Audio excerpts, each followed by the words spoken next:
Bueno, vamos a continuar con la clase 6 del curso de Macroeconomía Abierta, Macroeconomía 4. En esta sesión vamos a revisar eh, los efectos nominales y reales de una expansión monetaria en una economía abierta. Vamos a hablar de los determinantes de la balanza comercial y de la condición Marshall-Lerner. A ver, aquí me quisiera detener un poco para explicar esto de los efectos nominales y reales de la expansión monetaria en una economía abierta. Lo que hemos estado haciendo, ¿no?, hasta esta sesión es analizar el tipo de cambio, ¿no? Analizamos el tipo de cambio nominal, analizamos el tipo de cambio real, ¿sí? Estuvimos analizando la paridad descubierta de la tasa de interés, ¿sí?, en su versión nominal y en su versión real, ¿sí? Y también revisamos la paridad del poder de compra, ¿no? La teoría de la paridad del poder de compra, que esa es una teoría que explica al tipo de cambio, ¿no? También el tipo de cambio, pero en el largo plazo. ¿Por qué decimos que lo explica en el largo plazo? Bueno, porque la paridad del poder de compra ya está asumiendo variaciones en los precios, ¿no? Entonces, si los precios se están modificando, pues quiere decir que estamos en T más 1, ¿no? En el largo plazo. Mientras que si los precios permanecen constantes, ¿sí?, la inflación no se modifica, estaremos en el periodo T, ¿no?, en el corto plazo. Entonces, y todo esto también lo hemos analizado bajo el esquema ISLM, ¿sí? El esquema ISLM. Entonces, vamos a analizar en esta sesión, digamos, una expansión monetaria, ¿sí?, un incremento en la cantidad de dinero, por eso es LM, ¿sí? Porque vamos a asumir una expansión monetaria y vamos a ver qué ocurre con el tipo de cambio real y nominal, ¿no?, en el corto y largo plazo, ¿sí? Ese es el objetivo de todas estas primeras sesiones, hacer un modelo que explique, digamos, de manera general, por eso digo yo que es un modelo de equilibrio general del tipo de cambio, ¿sí? Y además porque lo explica en el periodo T y en el periodo T más 1, ¿sí? Y con esto cerraríamos esta primera parte, ¿sí? Esta primera parte que es todo lo del tipo de cambio, todo lo que hemos visto desde, digamos, la sesión 1 hasta esta parte, ¿sí?, de efectos nominales y reales de una expansión monetaria en una economía abierta, pues es un solo tema, ¿sí? Es el tema del tipo de cambio. Bueno, eso lo vamos a terminar en esta sesión. Después ya entraremos a los determinantes de la balanza comercial, que tiene que ver qué es lo que explica las exportaciones y las importaciones, ¿sí?, o la diferencia de las exportaciones y las importaciones, y continuaremos asumiendo la condición Marshall-Lerner, que tiene que ver con el efecto que tiene el tipo de cambio sobre la balanza comercial. Bueno, retomo este esquema, ¿no?, que es, digamos, un resumen de todo lo que se ha analizado, digamos, en el corto plazo, en el periodo T, en el momento actual. Se asume un equilibrio en el mercado de dinero de esta forma, ¿no?, con saldos reales. LS es saldo real.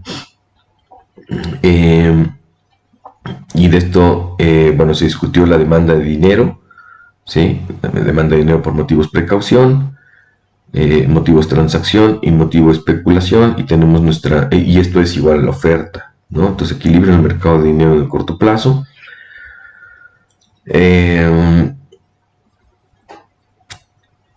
Una vez que conocemos la oferta de dinero, una vez que el Banco Central determina la oferta de dinero y conocemos el nivel de actividad económica, recuerden ustedes que el nivel de actividad económica pues determina la posición de la curva de demanda agregada, ¿sí? Entonces, conociendo estas dos, la oferta de dinero y el nivel de actividad económica, podemos conocer la tasa de interés, ¿sí?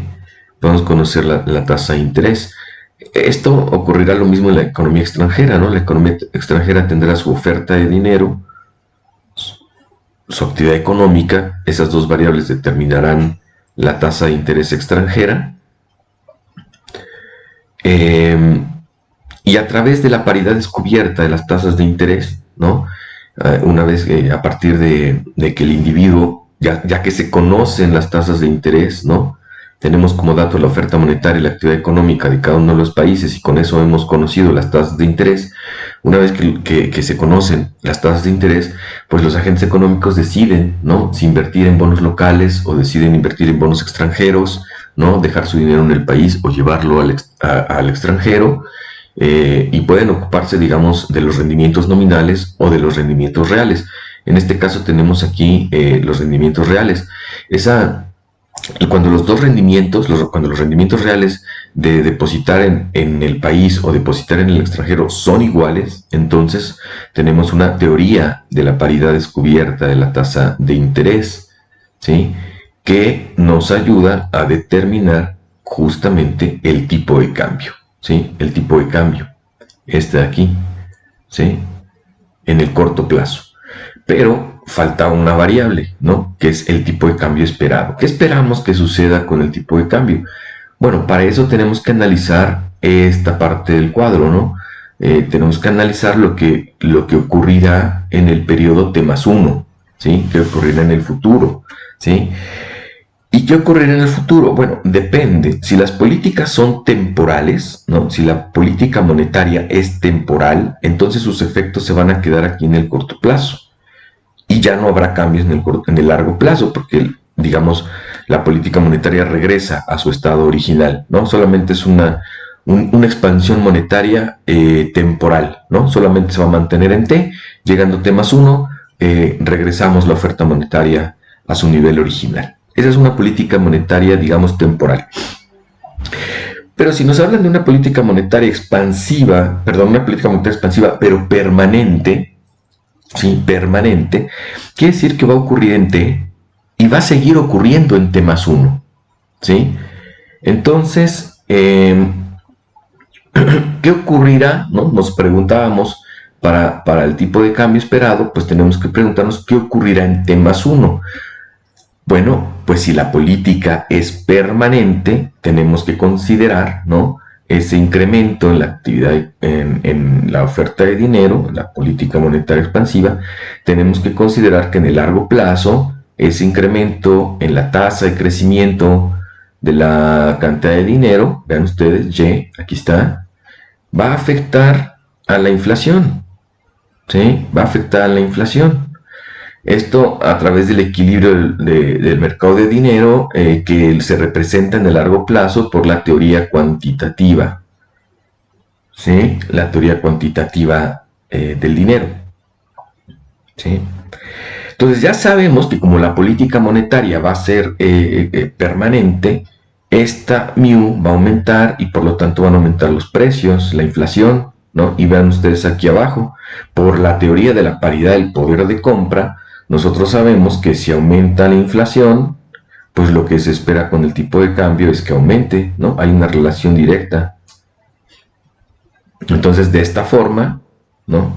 Una vez que se conoce la oferta de dinero que va a prevalecer en el largo plazo, la actividad económica que va a prevalecer en el largo plazo, pues podemos saber ahora el nivel de precios, ¿no? Y una vez que conocemos el nivel de precio, podemos conocer la inflación, ¿sí? Aquí están, y eso determinará el tipo de cambio esperado, aquí está, y con eso podemos ya tener una especificación completa del tipo de cambio, ¿sí?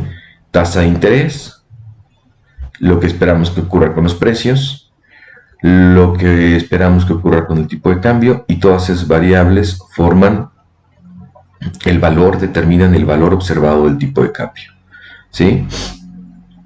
Esto es lo que ocurre. Vamos a analizar esto con un poco de más detalle, pero esta es la idea general, ¿sí? Esta es la idea general. lo que acabo de explicar con este cuadro. Ok, para analizar esta expansión, vamos a hablar siempre de una expansión. Bueno, en esta situación lo que quiero exponer es una expansión monetaria, ¿sí? Es una política monetaria expansiva, ¿sí? Y permanente, ¿sí? Es una política monetaria expansiva y permanente, es lo que vamos a analizar, ¿sí? Y lo que queremos ver, pues, cuáles son los efectos de esta política sobre las variables macroeconómicas, principalmente sobre el tipo de cambio, ¿sí? Y la tasa de interés. Recuerden que lo que estamos moviendo, lo que está haciendo el Banco Central es utilizar a los agregados monetarios, ¿sí? La cantidad de dinero como instrumento de política. Y para esto, ¿sí? Vamos a llevar a cabo un análisis en términos reales y en términos nominales. Cada uno de ellos en corto y largo plazo, ¿sí?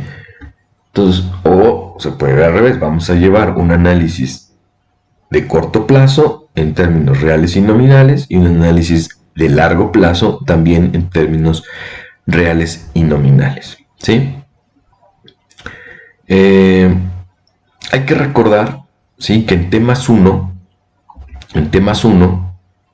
una vez llegando en largo plazo, se ajustan evidentemente, como ya vimos, los precios y la inflación, pero también las expectativas, ¿sí? Entonces tenemos que tener presente que en el largo plazo se ajustan inflación y expectativas.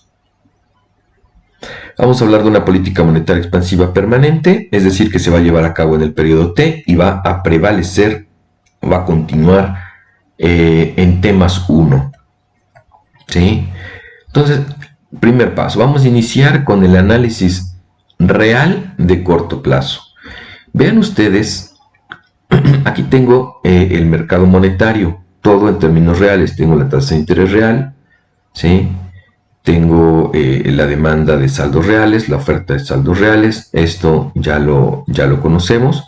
Ya hemos analizado la demanda de dinero, ¿sí? Y la oferta de dinero es exógena, determinada por el Banco Central. Y partimos del punto A1 con un nivel de tasa de interés R sub 0 y una cantidad de dinero L sub 0. Y de este lado, vean ustedes que tengo la paridad del poder de compra, perdón, la paridad descubierta de la tasa de interés, ¿sí? Perdón, la paridad descubierta de la tasa de interés, ¿sí? La paridad descubierta de la tasa de interés. Este esquema, ¿sí? Que resume lo que ocurre, ¿no? Con el tipo de cambio a partir de lo que ocurra con los rendimientos, ¿no? De los depósitos extranjeros o de los bonos extranjeros y de los rendimientos de los bonos nacionales, ¿no? O depósitos nacionales. Y bueno, partimos del punto A. Este punto A que está aquí, pues es el mismo que se encuentra acá. Partimos de este punto A y suponemos, ¿no? Iniciamos con un incremento en la cantidad de dinero. ¿So? En este caso, la política monetaria expansiva se realiza a través de un incremento en la cantidad nominal de dinero. Claro, el Banco Central controla la cantidad nominal, ¿no? Si descuenta la inflación, pues la tendremos en términos reales, pero digamos en la práctica, ¿no? En la práctica, el Banco Central controla la cantidad de monedas que existen, no el poder de compra de esas monedas, ¿sí? Tendrá que vigilar ¿no? digamos, como institución de la economía, institución de la sociedad, tendrá que vigilar que el poder de compra de esas monedas que está emitiendo, pues no caiga, ¿no? O sea, velar por el valor de la moneda. Esa es la tarea de un banco central, ¿no? Entonces, bueno, pero en principio, ¿sí? En principio él emite cantidad de monedas, ¿sí? Y hará su trabajo para que esas monedas pues puedan tener el mayor poder de compra posible, ¿sí? Pero repito, en principio lo que emite el Banco Central es cantidad, una cantidad de monedas, ¿sí? Una variable monetaria, ¿sí? Nominal. Y aquí lo ponemos, ¿no? Y ponemos justamente a los precios con una barrita arriba indicando que se permanecen fijos, ¿no? Permanecen fijos, pero evidentemente, dado que hemos denotado a LS, esta es la oferta de saldos reales, ¿no? Es la oferta de saldos reales, que evidentemente aumenta si aumenta la oferta nominal de dinero y los precios permanecen constantes, ¿no? LS de todos modos aumenta. Vean ustedes que este aumento en la oferta de dinero, en la oferta de saldos reales, lo que provocó pues fue una caída en la tasa de interés, ¿no? Como ya lo sabemos, ¿sí? Aumenta la cantidad de dinero, según el esquema, bueno, aumenta la cantidad de dinero, la oferta es mayor que la demanda, entonces del ajuste se tiene que venir por una caída en la tasa de interés, ¿sí?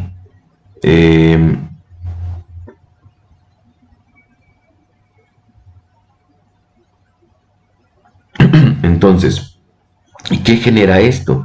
Esto genera que baje la tasa de interés y por lo tanto, ¿sí? Por lo tanto, pues está cayendo el rendimiento, ¿verdad? El rendimiento de los bonos locales, ¿sí? De los bonos locales.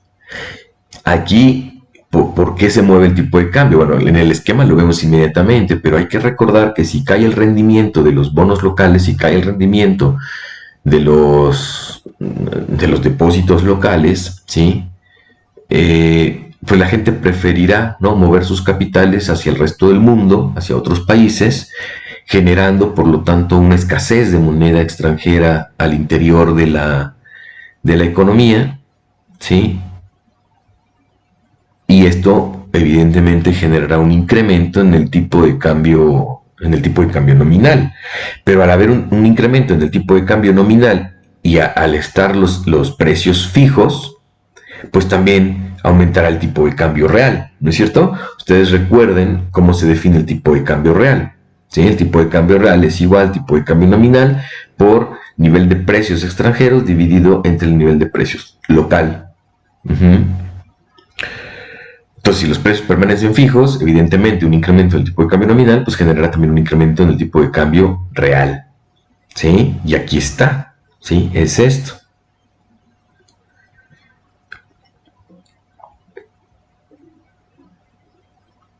Y entonces pasamos del punto A al punto B, ¿sí? El análisis nominal en el corto plazo pues es el mismo porque pues como los precios no cambian, ¿sí? El movimiento de las variables nominales afecta, ¿no?, en la misma medida al movimiento de las variables reales, ¿sí? Porque, o sea, vean ustedes, por ejemplo, con el tipo de cambio nominal, ¿no?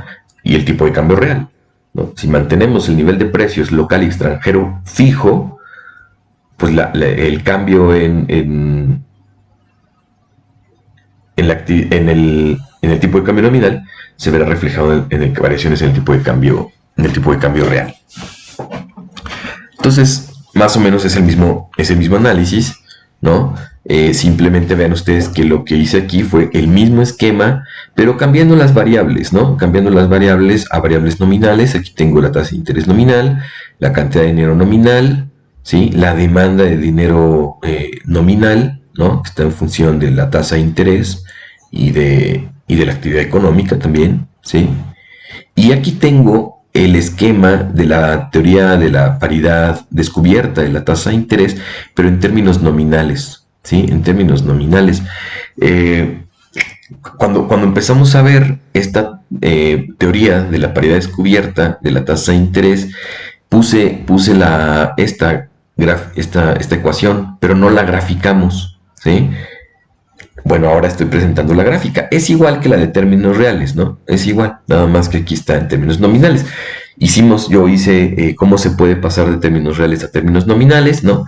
Hay una forma de hacerlo, no nada más es borrar unas variables y poner otras, hay que entender cómo se construye, cómo se va construyendo, pero entonces este análisis de corto plazo es el mismo en términos reales y en términos nominales. ¿Qué quiere decir es el mismo?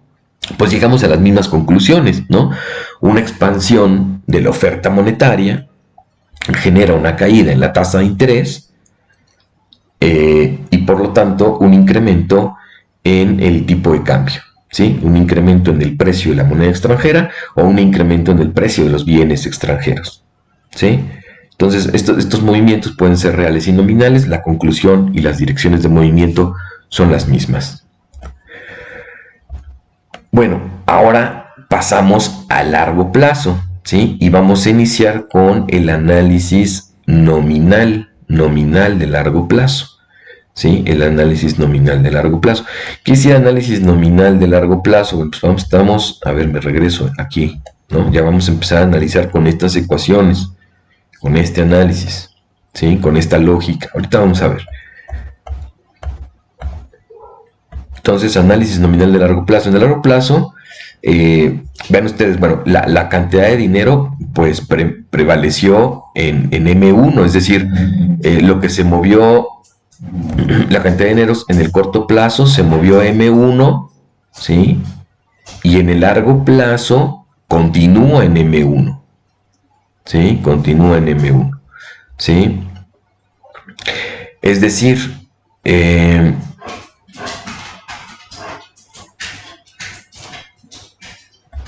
vamos aquí otra vez, me regreso aquí al cuadro.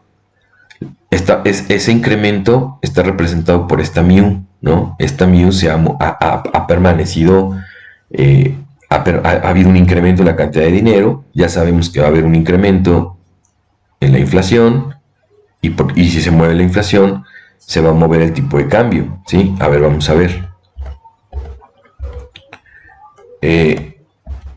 A ver, ya me pasé. Análisis nominal a largo plazo. Entonces, en el largo plazo, dado el incremento en la inflación, se espera que suba el tipo de cambio nominal, ¿sí? Se espera que suba el tipo de cambio nominal.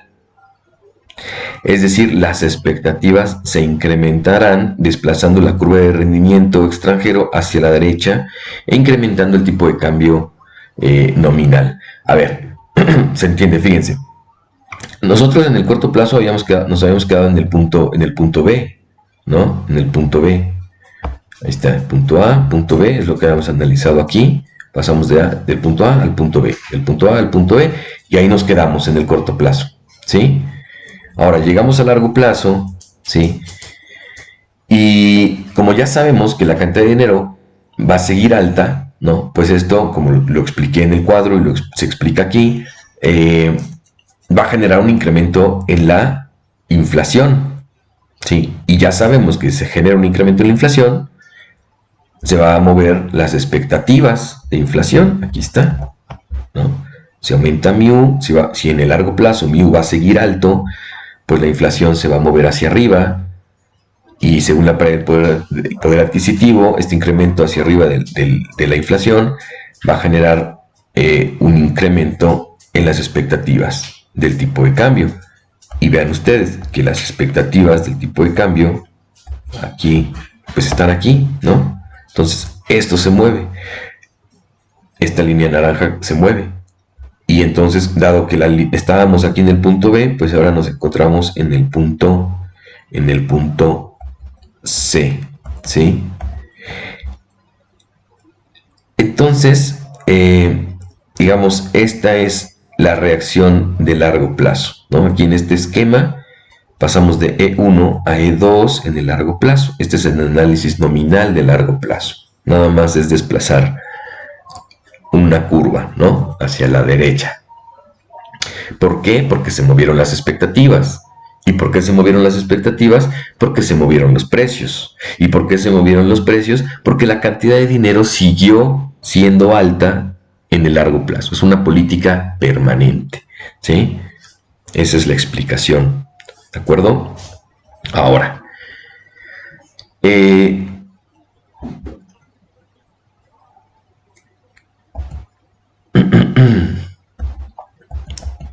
déjenme, miren,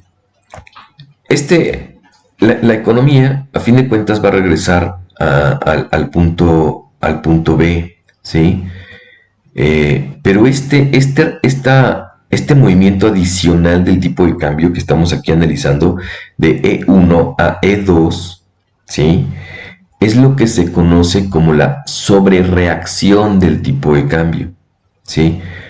Este pedacito E1 a E2, este segmento E2 menos C1, ¿sí? Este segmento E2 menos C1, es lo que se conoce como la sobrereacción del tipo de cambio, ¿sí? ¿Por qué se da esta sobrereacción del tipo de cambio? Porque hay un ajuste de las expectativas en el largo plazo, ¿sí? Pero quiero que tengan presente este efecto, ¿sí? Y el efecto de sobrereacción del tipo de cambio. Ustedes lo pueden encontrar en los libros de macroeconomía como overshooting, ¿no? Overshooting, una sobrereacción del tipo de cambio, ¿sí? Bueno, quiero hacer mención de esto, pero como pueden ver el análisis pues es bastante sencillo. ¿Qué nos falta? El análisis real de largo plazo. El análisis real de largo plazo.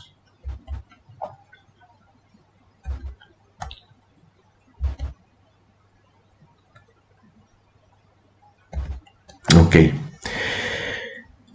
Bueno, vamos al análisis real de largo plazo, ¿sí? Y por eso pongo ahora los esquemas en términos reales. Vean ustedes. Tasa de interés real, saldos reales, ¿sí? Rendimientos reales, ¿sí? Rendimientos en términos reales, tipo de cambio real, ¿sí? Ok. Recordemos que en el largo plazo se ajusta la inflación y las expectativas, primero. 2. El incremento en la inflación es exactamente igual al incremento en la cantidad de dinero. ¿Sí? A ver cómo está eso. ¿Se acuerdan ustedes que dijimos todo esto empezó aquí por un incremento en la cantidad de dinero, permaneciendo los precios fijos? Y ahora, para hacer el análisis real de largo plazo, ¿sí? Porque el nominal pues fue sencillo, ¿no? El nominal es esto, y entonces nada más decimos, si la cantidad de dinero continúa alta, pues se van a mover los precios y esos precios van a mover las expectativas, ¿no? Se movieron los precios, se movieron las expectativas. Nos vemos al punto C en la curva naranja. Ok. Pero ahora en el análisis real de largo plazo, me están diciendo lo siguiente. Fíjense, me están diciendo, si aumenta la cantidad de dinero, este aumento en la cantidad de dinero va a ser exactamente igual, los precios en el largo plazo van a incrementar exactamente en la misma cantidad, ¿sí? Entonces, si el numerador se incrementa, digamos, en 5 y los precios también se incrementan en 5, pues ese 5 se puede anular, ¿no? El 5 de arriba con el 5 del denominador se anulan y me quedaría la misma cantidad, ¿no? Entonces, la misma cantidad real de dinero, ¿no? Si el numerador y el denominador los multiplico por el mismo número, pues no le estoy haciendo nada a esa relación, ¿no? Entonces, eso es lo que me están diciendo, ¿sí? En el largo plazo, el incremento en la cantidad de dinero va a ser exactamente igual al incremento en los precios. Y entonces los saldos reales van a permanecer constantes.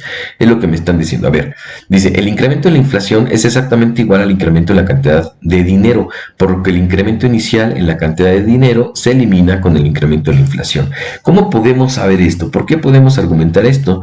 Bueno, vean ustedes esta ecuación, la ecuación de la teoría cuantitativa del dinero, ¿sí?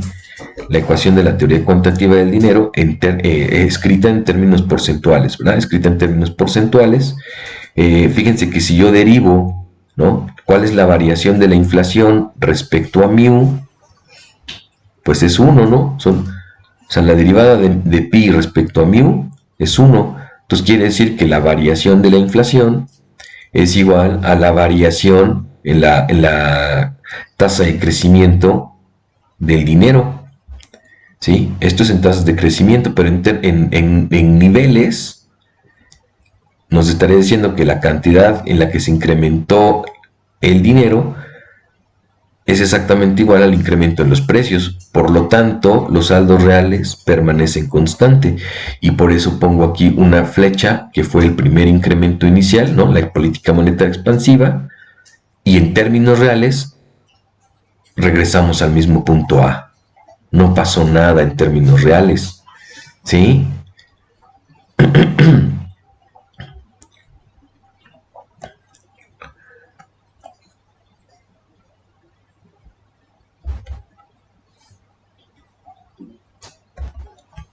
Ok, cuando la oferta real de dinero regresa a su nivel original, cuando la oferta real de dinero regresa a su nivel original, pues también lo hace la tasa de interés real, ¿no?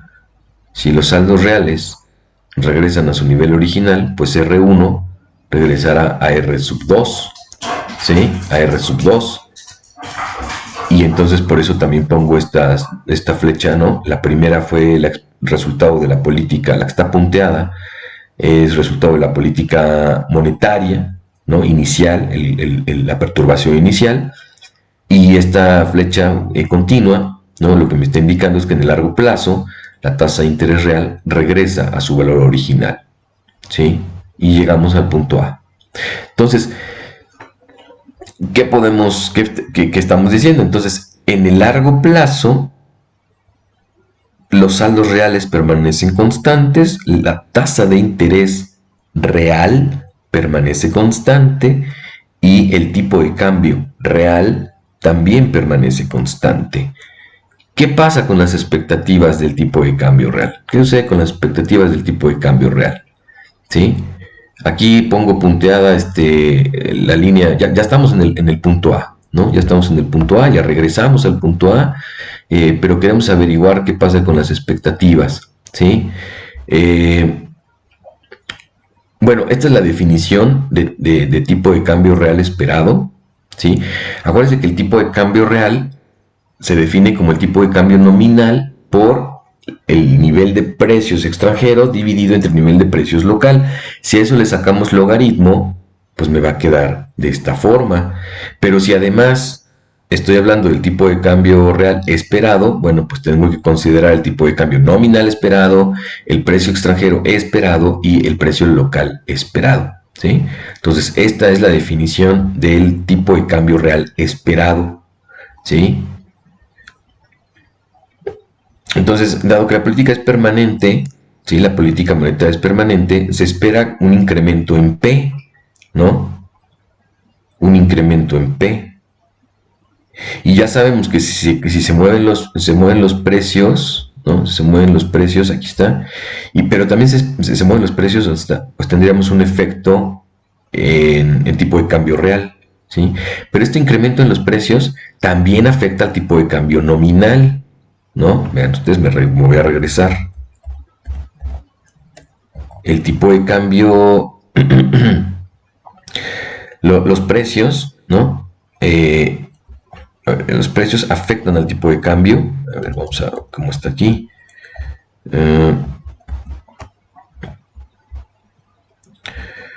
Sí, las variaciones de la política monetaria afectan al nivel de precios y al tipo de cambio, ¿verdad? Nominal. Aquí está, ¿no? La política monetaria afecta al nivel de precios, aquí está el nivel de precios y al tipo de cambio nominal.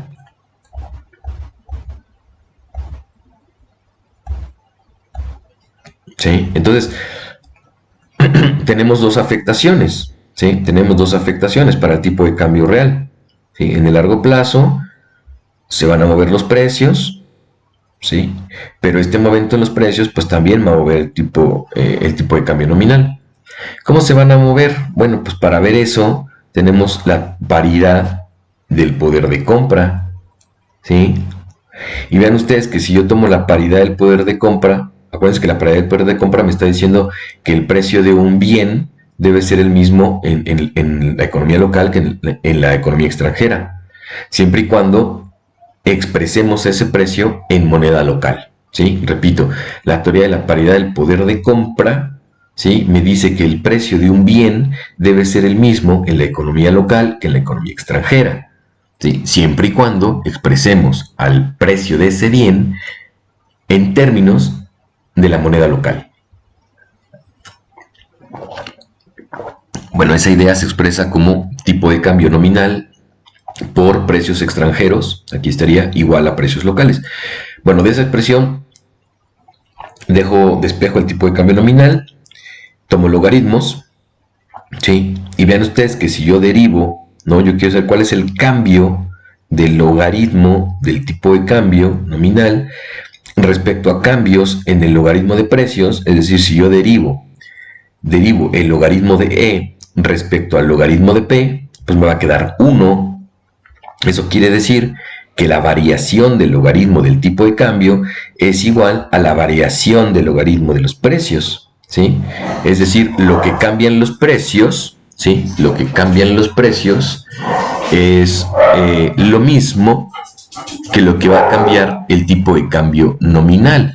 Por lo tanto, ¿sí? Aquí pueden ver la variación en los precios, que tiene signo negativo, va a ser igual a la variación del tipo de cambio nominal, que tiene signo positivo, por lo tanto se anulan y no tiene por qué haber cambios en las expectativas del tipo de cambio real, ¿sí? Por lo tanto permanecemos en A, ¿sí? Ok, esto es solamente para justificar, bueno, esta parte es para justificar, digamos, entre comillas, pero es un análisis, por qué no cambian las expectativas del tipo de cambio real. Incluso, ¿no? En el largo plazo, ¿sí? Ya vimos que las variables reales van a regresar a su nivel original, el tipo de cambio real, los saldos reales, el tipo de cambio real, van a regresar a sus valores originales. Pero incluso las expectativas de lo que va a ocurrir con las variables reales, las expectativas permanecen constantes, ¿no? En este caso son las expectativas sobre el tipo de cambio real, ¿sí? Pero pues como es real, van a permanecer constantes. Y la justificación es esta, ¿sí? La justificación es esta, es que la variación de los precios va a ser igual a la variación del tipo de cambio. Y dado que el tipo de cambio real, las expectativas del tipo de cambio real se definen de esta forma, y vean ustedes que aquí tenemos signo negativo y aquí positivo, pues lo que ocurra con P se va a anular con lo que ocurra con E, ¿no? Y no hay cambio en las expectativas. Por lo tanto, a ver, conclusiones. ¿Qué podemos concluir? En el corto plazo, ¿sí? En el corto plazo, una política monetaria expansiva disminuye la tasa de interés real y nominal, ¿sí? Y genera un incremento en el tipo de cambio real, tanto real como nominal, ¿sí? Efectos de corto plazo.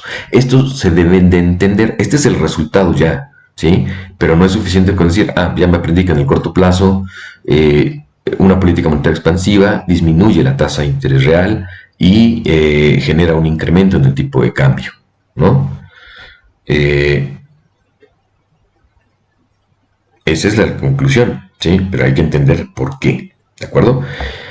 En el largo plazo, las variables reales vuelven a sus valores originales, mientras que las nominales no, presentándose además una sobrereacción del tipo de cambio nominal debido a las expectativas, ¿sí?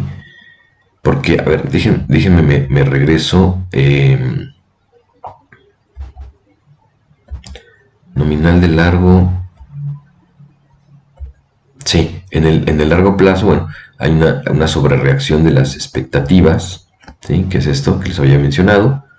Y por lo tanto, pues podemos concluir que la política monetaria, una política monetaria expansiva, en este caso a través de un incremento en la cantidad de dinero, ya vamos a ver después que cuando el Banco Central utiliza la tasa de interés, cómo se define una política monetaria expansiva y todo. Pero ahorita por lo pronto, cuando el Banco Central utiliza la cantidad de dinero, ¿sí? Un incremento en la cantidad de dinero, ¿sí?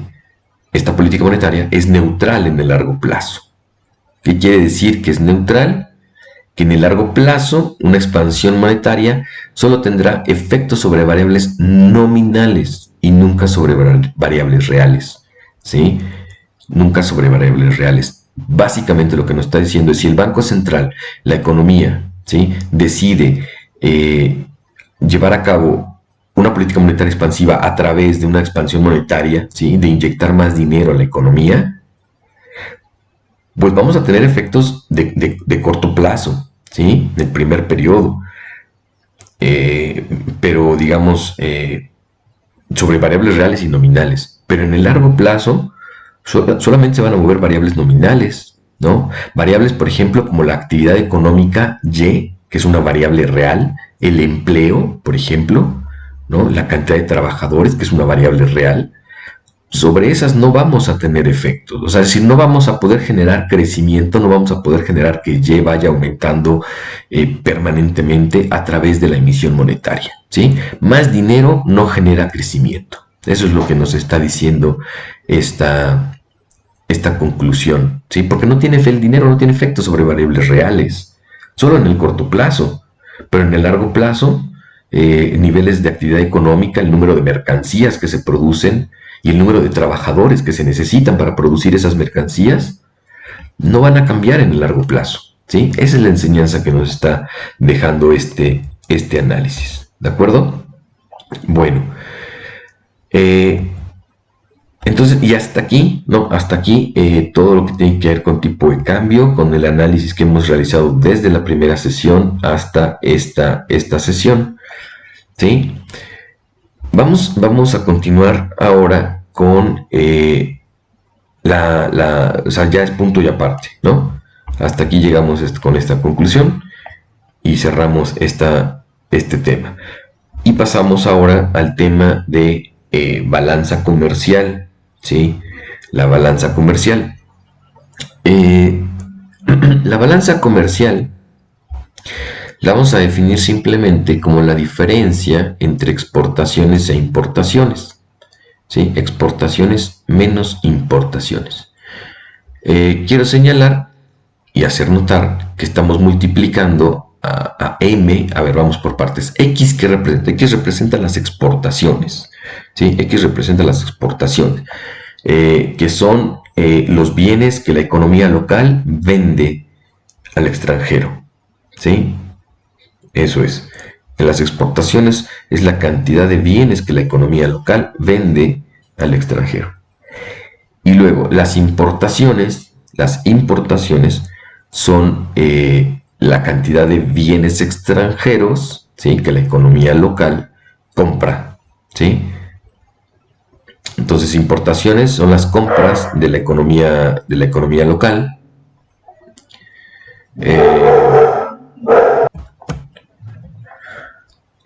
Es la compra. Exportaciones, pues es lo que nosotros vendemos, ¿no? La economía local, ¿no? Siempre nos ponemos como economía local, vendemos al extranjero. Ahora, entonces, M solito son bienes extranjeros, ¿no? Y X son bienes locales. Si lo dejamos así solito sin multiplicarlo por el tipo de cambio, lo que estamos haciendo es sumar, digamos, pues, peras con manzanas, ¿no? Al multiplicar por el tipo de cambio real, pues estamos transformando, ¿sí? los bienes extranjeros en bienes locales, ¿no? No transformándolos, sino expresándolos en términos de bienes locales, ¿sí? Ustedes recuerden la definición de tipo de cambio real, ¿no? Que tiene unidades de medida producto local por unidades de producto extranjero, ¿no? Entonces, y justamente M es producto extranjero, entonces producto extranjero con producto extranjero se elimina, y esta expresión tipo de cambio real, tipo de cambio real multiplicado por bienes extranjeros, pues está expresando las importaciones en términos de producto local, ¿sí? Ok, ¿de qué dependen las exportaciones? Es decir, ¿de qué dependen lo que nosotros vendamos al extranjero? ¿De qué dependen nuestras ventas? Bueno, pues como toda venta, ¿no? Como toda venta, pues depende del precio que tenga el producto que estemos vendiendo y del ingreso de los compradores, ¿no? Básicamente. Entonces las exportaciones dependen del tipo de cambio real y dependen del nivel de actividad económica extranjera, ¿sí? Y ambos, aquí estos signos positivos lo que está señalando es que son de manera positiva, ¿no? Las derivadas son positivas. Un aumento en el ingreso del resto del mundo, pues si el resto del mundo tiene un mayor ingreso, nos van a comprar más, entonces tiene una pendiente, es una relación positiva. Y si el tipo de cambio real aumenta, acuérdense que el tipo de cambio real aumenta, nos está expresando el precio de los bienes extranjeros, ¿sí? El precio de los bienes extranjeros en términos de los bienes locales, pero a fin de cuentas pues, son el precio de los bienes extranjeros. Entonces, si aumenta el tipo de cambio, pues lo que está ocurriendo es que está aumentando el precio de los bienes extranjeros, por lo tanto, el resto del mundo va a preferir nuestros bienes, ¿sí? Si el precio de los bienes extranjeros aumenta, si el tipo de cambio real aumenta, entonces nuestras exportaciones van a aumentar, ¿sí? Y viceversa, ¿no? Las relaciones contrarias son simétricas. Ok. Por otro lado, ¿de qué dependen las importaciones? ¿No? Es decir, lo que nosotros compramos. Pues depende en principio de nuestro ingreso. Entre mayor sea nuestro ingreso, más cosas vamos a comprar, ¿no? Entonces, las importaciones dependen del ingreso, ¿sí? De manera positiva. Mayor ingreso tenemos, más importamos, ¿no? Más bienes compramos del exterior. Y depende de manera inversa del tipo de cambio real. Evidentemente, si el tipo de cambio real aumenta, ¿no? ¿Qué quiere decir que aumenta el tipo de cambio real? Que el precio de los bienes extranjeros está aumentando, por lo tanto, vamos a comprar menos, ¿sí? Por lo tanto, la derivada es negativa, ¿sí? Bueno, hasta ahorita hemos analizado por un lado las exportaciones y por otro lado las importaciones, pero vamos a analizar, ahora vean ustedes que estoy hablando de M solita aquí, ¿verdad? M solita, esa es la cantidad de bienes extranjeros que compramos, no la estoy todavía multiplicando por el tipo de cambio, solamente estoy hablando de los bienes extranjeros. Entonces, ahora lo que necesitamos hacer es ver el efecto, ¿sí? de estas variables del ingreso local, del ingreso extranjero y del tipo de cambio real sobre el total de las exportaciones netas. Hasta ahorita hemos hecho análisis solo de las exportaciones, solo de las importaciones, pero tenemos que ver qué ocurre con las exportaciones netas, es decir, con el saldo, ¿sí? Bueno, vamos entonces a escribir nuestras exportaciones netas, ya como la función, tenemos la función de exportaciones, ya expliqué, depende del ingreso extranjero, del tipo de cambio. Luego tengo menos tipo de cambio real por, ¿sí? Vean ustedes que aquí está, ¿no? Aquí ya tengo las exportaciones escritas, pero como función, ¿no? Las exportaciones son una función X de estas dos variables. Y las importaciones son una función M de estas dos variables, ¿sí? Entonces aquí tengo la función de las exportaciones menos tipo de cambio real por la función de las importaciones, ¿sí? Bueno, entonces podemos decir que las exportaciones netas son una función xn, ¿no? Es como si fuera aquí nuestra f en matemáticas. Las exportaciones netas son una función xn del tipo de cambio, sí, del tipo de cambio real, de la actividad económica local y de la actividad económica extranjera, ¿sí? Nosotros sabemos que un incremento en el ingreso extranjero, ¿sí? Un incremento en el ingreso extranjero aumenta las exportaciones, ¿no? Si aumentan las exportaciones, pues aumentan las exportaciones netas. Entonces no hay duda, ¿no? Se aumenta el tipo de cambio, se aumenta la actividad económica extranjera, aumentan las exportaciones, ¿sí? Pendiente positiva. Por otro lado,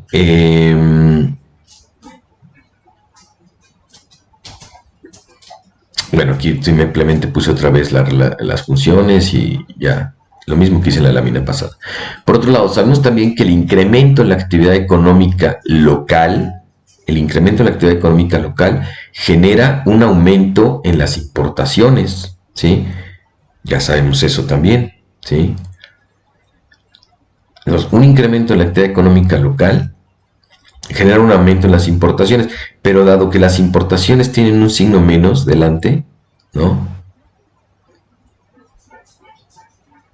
Tenemos una caída entonces en las exportaciones netas, ¿sí? Es decir, aquí está, si aumenta la actividad económica local, se aumenta Y, aumentarán las importaciones, aquí está, pero como tenemos este signo menos, la relación es inversa, ¿no? Disminuyen las exportaciones netas. Entonces, tenemos una relación inversa, ojo ahí, tenemos una relación inversa entre la actividad económica local y las exportaciones netas, ¿sí? Pendiente negativa. Finalmente, tenemos que analizar qué ocurre con el tipo de cambio, ¿sí? ¿Qué ocurre con el tipo de cambio real y las exportaciones netas? Bueno, sabemos que el efecto que tiene el tipo de cambio real sobre las exportaciones es directo, ¿no? Ya este derivado ya la sabemos que las exportaciones aumentan si aumenta el tipo de cambio real, ¿sí? Por lo tanto, ahí no hay problema, si aumenta el tipo de cambio real, aumentan las exportaciones y tendremos un aumento en las exportaciones netas, ¿sí? Por otro lado, también sabemos que hay una relación inversa, ¿no? Si aumenta entre el tipo de cambio real y las importaciones. Si aumenta el tipo de cambio real, disminuyen las importaciones. Pero como las importaciones tienen un signo menos, aquí está, entonces aumentan las exportaciones netas. Entonces vean ustedes, un incremento del tipo de cambio real aumenta las exportaciones netas. Aquí también, ¿no? Tanto en la parte de las exportaciones como en la parte de las importaciones tenemos el mismo efecto. Entonces, hasta aquí no hay duda, ¿no? Un incremento en el tipo de cambio real aumenta las exportaciones netas. Sin embargo, vean ustedes que la función de las... Aquí hay un errorcito.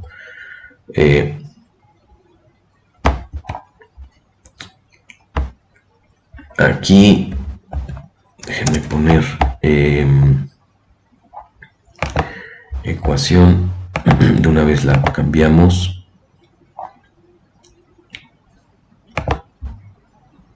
Es esta, ¿sí?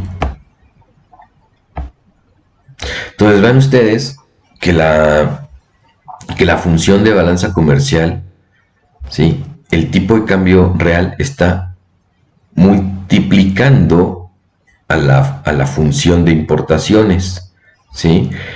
Por lo que al derivar la función de exportaciones netas, es decir, al derivar esta de exportaciones netas respecto al tipo de cambio, pues tengo aquí tipo de cambio, aquí tipo de cambio y aquí tipo de cambio. Lo que hemos hecho hasta ahorita es solamente analizar esta parte, ¿sí? Y esta parte de las importaciones, pero no hemos considerado este tipo de cambio que está multiplicando las importaciones, ¿sí? Entonces, es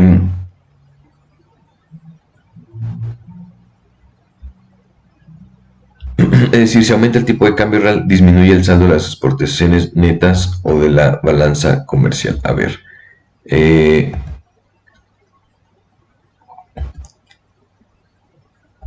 déjenme ver.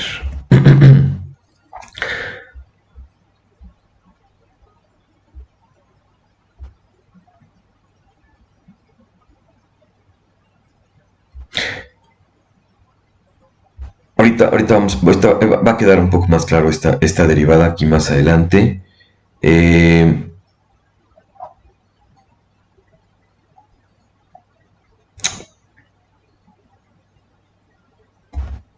Porque aquí ya estoy diciendo, sí, aquí estoy diciendo que ya la derivada del tipo de cambio, por lo que al derivar la función de saldos del saldo de las exportaciones neta, tenemos que la derivada de las exportaciones netas respecto al tipo de cambio es menor que cero, ¿sí? Es menor que cero. Aquí habíamos dicho que hay una relación directa, ¿no? Aumenta el tipo de cambio y aumentan las exportaciones netas, ¿sí? Pero si nosotros consideramos este E que está multiplicando, vamos a tener esta relación, ¿sí? La derivada de las exportaciones netas respecto al tipo de cambio es negativa, ¿sí? Y entonces ya tenemos una contradicción, ¿sí? Una contradicción.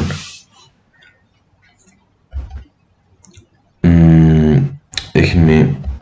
Ok, a ver.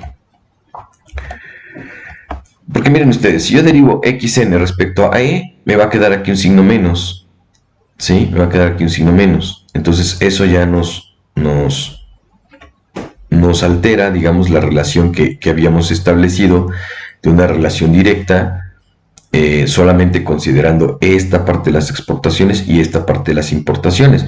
Pero si consideramos este tipo de cambio, ¿sí?, que está multiplicando y que tiene un signo menos, pues al derivar las exportaciones netas solamente respecto a este tipo de cambio, pues me va a quedar una relación inversa, ¿sí?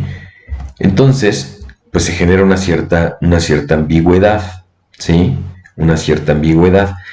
Para, digamos, resolver esta ambigüedad, porque vean ustedes, aquí teníamos una relación directa, pero por el tipo de cambio real que está multiplicando la función de importaciones, también puede ocurrir una relación inversa, ¿sí? Una relación inversa.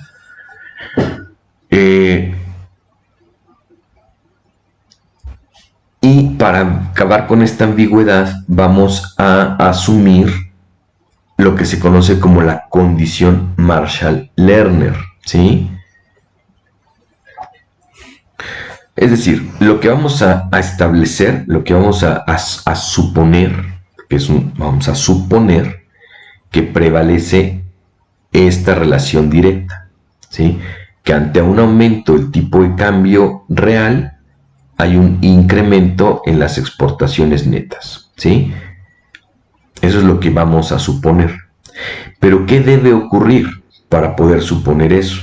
¿Sí? Bueno, para lograr esto, debemos obtener la derivada de la función del saldo de las exportaciones netas e imponer la condición, ¿sí? E imponer una condición de que esa derivada sea mayor a cero. ¿Sí? Lo que voy a hacer ahora es hacer la derivada de toda esta función, ya no por partes, sino voy a hacer la derivada de toda esta función y vamos a establecer esa condición. Nosotros vamos a poner esa condición de que la derivada sea mayor a cero, ¿sí?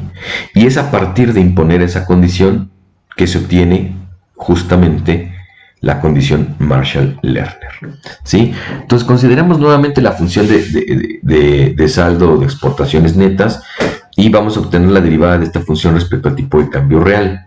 Ok, ahora ya vamos a hacerla completa. Venga, entonces la derivada de la función de exportaciones netas respecto al tipo de cambio real es la derivada de x respecto a e, es la derivada de esta, menos, y aquí tengo un producto de funciones, ¿sí? Y es la primera. Vamos a ponerla aquí. La primera, que es el tipo de cambio, está, la primera es esta, la primera por la derivada de la segunda, y la derivada de la segunda es esta, ¿no? La derivada de m con respecto al tipo de cambio, más la segunda, aquí está, la segunda por la derivada del tipo de cambio, que es 1, ¿no? Que es un 1 simplemente. Y esto, aquí es donde imponemos, yo quiero que esta derivada sea mayor a 0, ¿sí? Esta es la condición. Esto lo imponemos nosotros, ¿sí? Yo quiero que esta derivada sea mayor a 0. Entonces, ¿para qué? Pues simplemente para acabar con esta ambigüedad, ¿sí? Les digo, vamos a suponer que prevalece esta, ¿sí? Bueno, pues como suponemos que prevalecen la relación directa y no la relación inversa, pues ponemos que esa derivada tiene que ser mayor a 0. Bueno, aquí simplemente voy a... es la misma expresión de aquí arriba. Simplemente me deshice el corchete cuadrado, puse menos, aquí está este menos, luego más por menos, menos, aquí está. Y simplemente escribo m, ¿no? Ya no escribo las variables que lo explican, simplemente para simplificar la notación, ¿sí? Es lo que hice en este paso, ¿sí? Y de aquí para acá vamos a multiplicar por e ambos lados de la desigualdad. Vamos a multiplicar por e ambos lados de la desigualdad. Entonces, bueno, aquí multiplico. De esto ya me... A ver, fíjense cómo está aquí. Esto ya lo podemos... Esto ya lo quitamos, ¿no? Esto ya... Sí, lo que tengo aquí abajo es simplemente esto. ¿no? Estas exportaciones son estas. Esta E es la que estoy multiplicando por E. Aquí tengo esta E por la derivada de las importaciones y la multiplico por E. Y esta M también la multiplico por E y sigue siendo mayor a 0. ¿sí? Dividimos ambos lados de la desigualdad entre las exportaciones, ¿sí? Es decir, esta la voy a dividir entre X, esta la voy a dividir entre X y esta la voy a dividir entre X, ¿sí? Y aquí está, ¿sí? Es lo mismo que tengo atrás, simplemente dividí cada una por X. Y vamos a asumir que el saldo de las exportaciones netas está en equilibrio, quiere decir que exportaciones es igual a importaciones. Aquí está, exportaciones es igual a importaciones. Ah, ok. Entonces, sustituimos, vean que esta X que está aquí, es, en lugar de escribir X, escribo tipo de cambio real por importaciones. Y esta X que está aquí abajo, la escribí también, importaciones por tipo de cambio real. Vean esto que está aquí, pues es un 1, ¿no? Que tiene un signo menos, lo paso de este lado, aquí está, es este 1 que está aquí. Entonces, esto que estoy señalando aquí es un 1 que tiene signo menos, lo pasé al lado derecho, aquí está, es este. Luego, esto que está aquí, el primero, es este de aquí abajo, menos. Y aquí vean ustedes que se elimina esta E con esta de aquí abajo, ¿no? Y me queda justamente esta derivada de las importaciones respecto al tipo de cambio por el tipo de cambio entre importaciones. Y esto que está aquí es la elasticidad tipo de cambio de las importaciones, de las exportaciones. Y esto que está aquí es la elasticidad tipo de cambio de las importaciones. Es decir, en qué porcentaje cambian las exportaciones cuando el tipo de cambio real se mueve en un 1%. Y esto me está diciendo en qué porcentaje se mueven las importaciones cuando el tipo de cambio real se mueve en un 1%. Bueno, estas dos tienen que ser mayores a 1, ¿sí? Se dice entonces que para que el tipo de cambio real tenga una relación directa con el saldo de las exportaciones netas, ¿sí? Se debe de cumplir la condición Marshall-Lerner, ¿sí? Se debe cumplir la condición Marshall-Lerner. Se dice entonces que para que el tipo de cambio real tenga una relación directa con el saldo de las exportaciones netas, se debe cumplir la condición Marshall-Lerner, ¿sí? La cual afirma, esta es la condición Marshall-Lerner, afirma que la suma de las elasticidades del tipo de cambio de las exportaciones y de las importaciones debe ser mayor a 1. Es esto, ¿sí? La suma de estas dos elasticidades, la elasticidad tipo de cambio de las exportaciones y la elasticidad tipo de cambio de las importaciones, tiene que ser mayor a 1. ¿Sí? Una nota aquí, notemos que dice la suma, ¿sí? Sin embargo, en la expresión tengo aquí un signo menos, ¿sí? Aquí tengo un signo menos. Debemos considerar que la derivada de las importaciones respecto al tipo de cambio es negativa, es decir, esta derivada que está aquí de las importaciones respecto al tipo de cambio, y me regreso para que lo vean donde la teníamos, las importaciones, aquí está, la derivada de las importaciones respecto al tipo de cambio es menor que 0. Entonces, cuando yo haga ese cálculo, este menos es de la fórmula, este menos que estoy señalando es de la fórmula, pero esta derivada me va a salir negativa, que junto con el menos de la fórmula me va a dar positiva. Entonces, cuando ustedes hagan el cálculo, ¿no? Nos va a quedar aquí un más, ¿no? Por eso dice la suma, ¿sí? Entonces debemos considerar que la derivada de las importaciones, el tipo de cambio, es negativa, que con el menos de la fórmula nos daría positivo. Y es por eso que dice la suma de las elasticidades. La suma de las elasticidades, repito, esta es la condición Marshall, la suma de las elasticidades del tipo de cambio, la suma de las elasticidades tipo de cambio real de las exportaciones y las importaciones tiene que ser mayor a 1, ¿de acuerdo? Bueno, retomando la función de las exportaciones netas y considerando el cumplimiento de la condición Marshall-Lerner, entonces ya podemos establecer estas relaciones, ¿no? Si aumenta la actividad económica extranjera, aumentan las exportaciones, Si aumenta la actividad económica local, disminuyen las exportaciones netas. Si aumenta el tipo de cambio real, aumentan las exportaciones netas. Y esto es porque se cumple la condición Marshall-Lerner, porque si no tendríamos una ambigüedad. Vean ustedes, es que la condición Marshall-Lerner, vean ustedes, aquí pusimos que esto es positivo, porque es todo esto, por este signo menos, puede ser positivo, puede ser negativo, o puede ser cero, ¿no? Porque esto que está aquí va a ser un número, y esto que está aquí es otro número, y entre estos dos números hay un signo menos, que es este. Entonces, esta relación, ¿sí? La derivada de las exportaciones respecto al tipo de cambio puede ser cero, positiva o negativa. Bueno, nosotros impusimos que fuera positiva, y para que se cumpla esto, debe ocurrir este resultado de la condición Marshall-Lerner. Entonces ya tenemos, no hay ambigüedad en el signo. Ahora que ya tenemos los signos de la derivada, vamos a plantear una función lineal, ¿sí? Que relacione cada una de estas variables con las exportaciones netas. Y vamos a proponer esta relación lineal, ¿sí? Así como tenemos una función consumo, ¿no? Que depende del consumo autónomo y del ingreso disponible, así como tenemos una función inversión que depende de la inversión autónoma y de la tasa de interés. Bueno, ahora tenemos una función de exportaciones netas que depende de las exportaciones netas autónomas, de lo que ocurra con la actividad económica del resto del mundo de manera positiva, vean, tenemos un signo positivo, de lo que ocurre con la actividad económica local de manera negativa, vean ustedes, tenemos un signo menos, y de lo que ocurra con el tipo de cambio de manera positiva, ¿sí? Tenemos un signo positivo, ¿sí? Y esta es la función de saldo de las exportaciones netas, ¿sí? Esta XNA, pues son las exportaciones netas autónomas, es decir, son las exportaciones netas pues que no están en función ni de la actividad económica ni del tipo de cambio. Puede ser, digamos, por cambio en las preferencias, por algún artículo que se haya puesto de moda, lo que sea, ¿no? Es decir, son las exportaciones que se modifican por razones distintas a estas que ya he mencionado, como la actividad económica local y extranjera y el tipo de cambio real, ¿sí?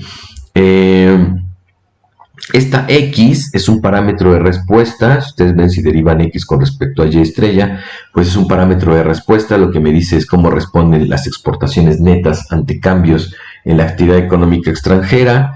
Menos M también es un parámetro de respuesta que me dice cómo reaccionan las exportaciones netas ante cambios en la actividad económica local. Y B me indica cómo reaccionan las exportaciones netas ante cambios en el tipo de cambio real. Podemos graficar la función de exportaciones netas en el espacio actividad económica, exportaciones netas, ¿sí? Tendremos, aquí está el intercepto, ¿no? Toda esta parte representa el intercepto, que es el valor que tenemos aquí. Y esta menos M representa la pendiente, ¿sí? Tenemos aquí está un 0, ¿no? Por este lado representa saldo positivo de las exportaciones netas, donde las exportaciones son mayores a las importaciones. Aquí abajo representa los saldos negativos, donde las exportaciones son menores a las importaciones, ¿sí?